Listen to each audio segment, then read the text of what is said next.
Seizures in dogs. Here's my theory. These seizures are partly just self inflicted from constant barking. So here we have the American Kennel Club, and unusual barking can also be a seizure.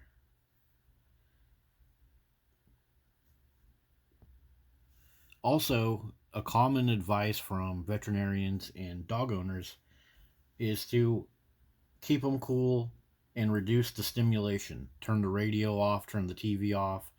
Give them a cool and quiet environment.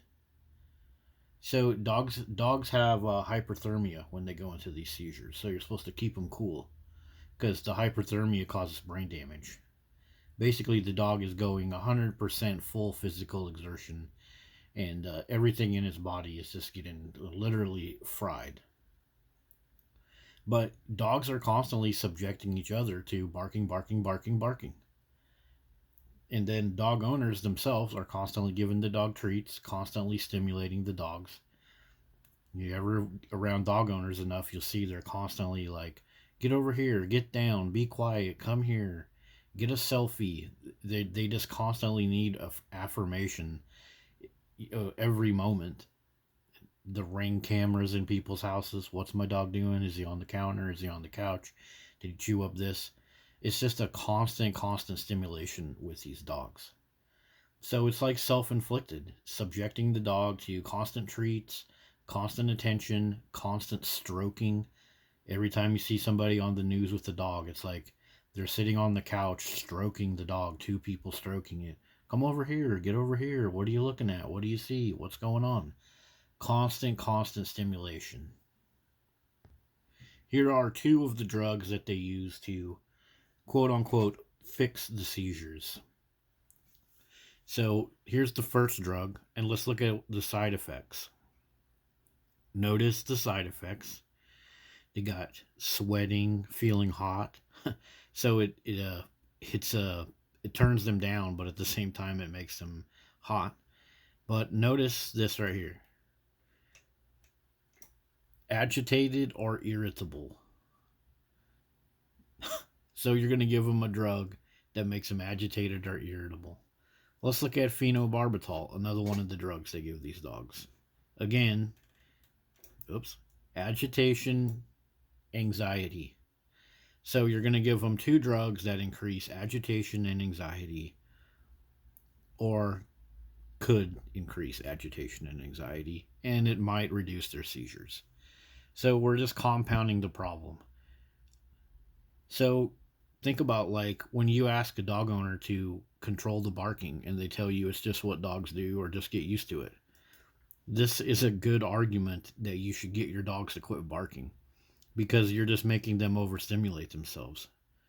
Like, have you ever seen a dog start to bark at a passing car and then there's two other dogs in the yard and they just start barking at the dog that's barking at the passing car, and then they all just start barking at nothing? It's almost like they're having a seizure. And all it does is raise their body temperature, get them to breathe hard, and those are some of the triggers for these seizures. So it's like a self-induced suffering, and the dogs are at fault, and so are the humans that have dogs. Here's a quick example of what I'm talking about with the dogs causing the problem. So in this video from Animal Planet, they have a dog that's been having seizures for years, and they bring him in because he's had a bunch of seizures. But they put him in a metal cage. They put him in this place with a bunch of...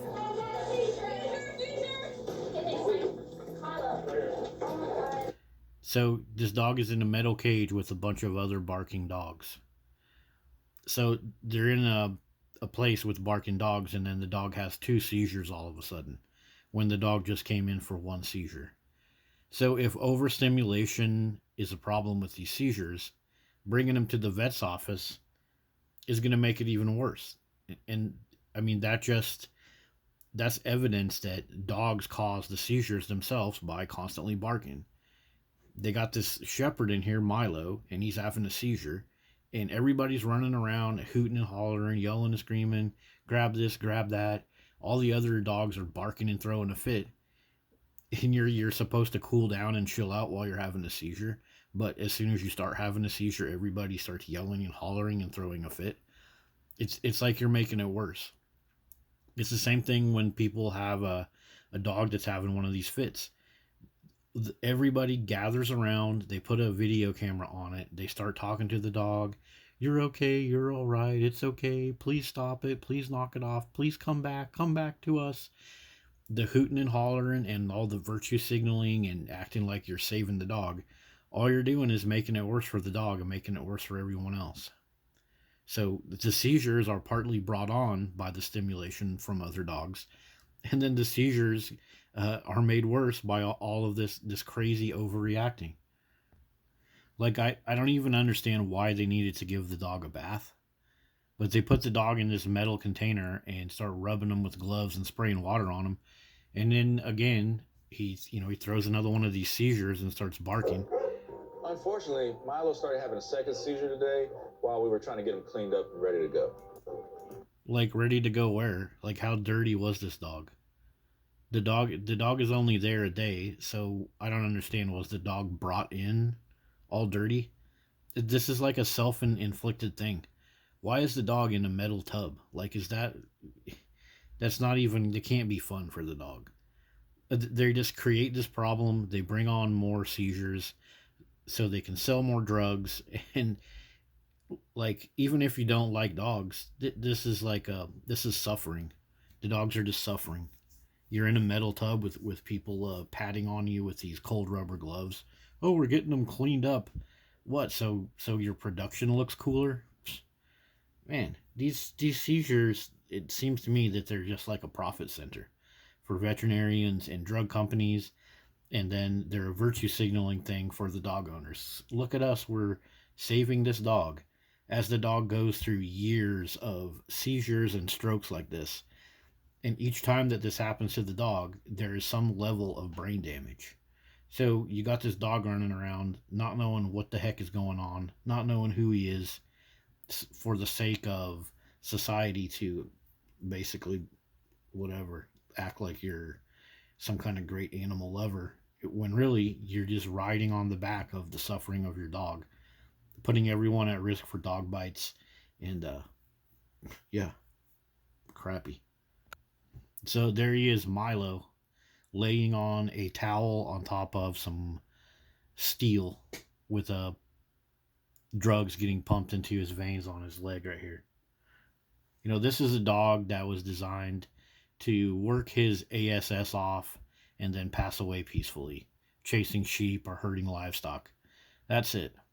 They put these dogs inside of cages, inside of homes, overstimulate them with constant treats, don't let them run, and this is no way for the dog to live. I think if this dog could speak up, the dog would say, "Let me die. Stop pumping me full of drugs. Stop parading me in front of everyone else, acting like you're a great dog owner. Let me die peacefully." I mean, this dog is basically living its life, suffering on life support, while these people use it as a showpiece for virtue signaling. I mean, look at his pupils. This guy is on high as a kite. Whatever they're pumping him full of to keep the seizure from happening, it's a depressant type of drug. It's turn everything down in your body. So this dog is basically having himself shut off, shut down, jacked up on drugs so he doesn't go into a seizure. This is not the happy life of a dog. This is being cranked full of drugs 24/7 so you don't have a seizure. If you're a dog lover, these dogs, they want to run and play and do their dog stuff and die peacefully, not spend a half a decade pumped full of drugs. And when these dogs finally do pass away, all of this manufactured suffering, this manufactured emotional connection, it's tragic for the humans because they're going to be sad too. They're going to be like, "Oh my god, we lost Milo. We spent all this money and all this time, all these trips to the vet over the years." So you're forcing all of this suffering on the humans too, when you could have just put the dog down humanely when the dog was healthy and kept good memories of the dog instead of forcing the dog to suffer, forcing yourself to suffer for the sake of what?